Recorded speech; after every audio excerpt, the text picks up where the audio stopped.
चलिए देखते क्वेश्चन क्या कह रहा है कि एक आयत का क्षेत्रफल 9 वर्ग इकाई कम हो जाता है यदि उसकी लंबाई 5 इकाई कम कर दी जाती है और चौड़ाई 3 इकाई बढ़ा दी जाती है। यदि हम लंबाई को 3 इकाई और चौड़ाई को 2 इकाई बढ़ा दें तो क्षेत्रफल 67 वर्ग इकाई बढ़ जाता है।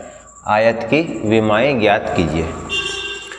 पहले हम लोग माना आयत की लंबाई x और आयत की चौड़ाई y। तो आयत का क्षेत्रफल क्या होता है? लंबाई गुना चौड़ाई, क्या हो गया x गुना y।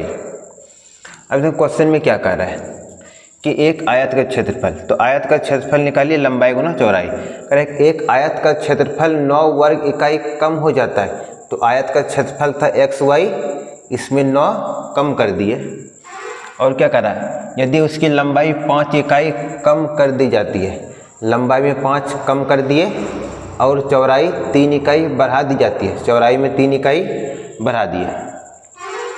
अब इसको सॉल्व कर लिए एक्स वाई प्लस ये 3 गुना x 3x minus 5y minus plus minus 5 गुना 3 15 और सबको इस तरफ लेते हैं, 9 को इस तरफ लेते गए और ये हमारा समीकरण पहला निकल गया। अब देखते हैं फिर आगे क्या कर रहे हैं क्वेश्चन में।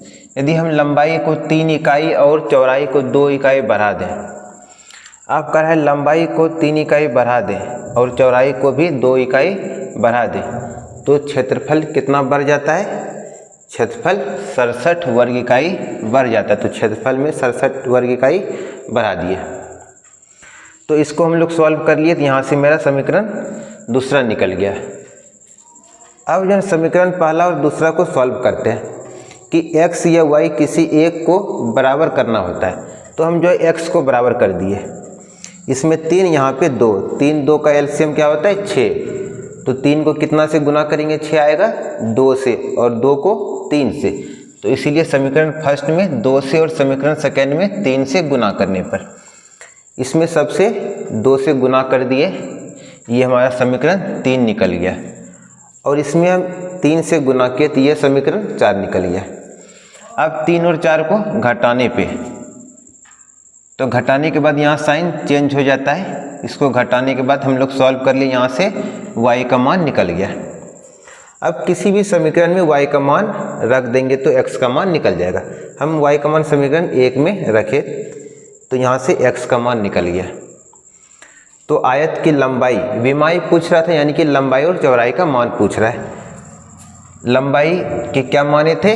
x, तो x का क्या मान निकला? 17। तो लंबाई क्या हो गया? 17 मीटर।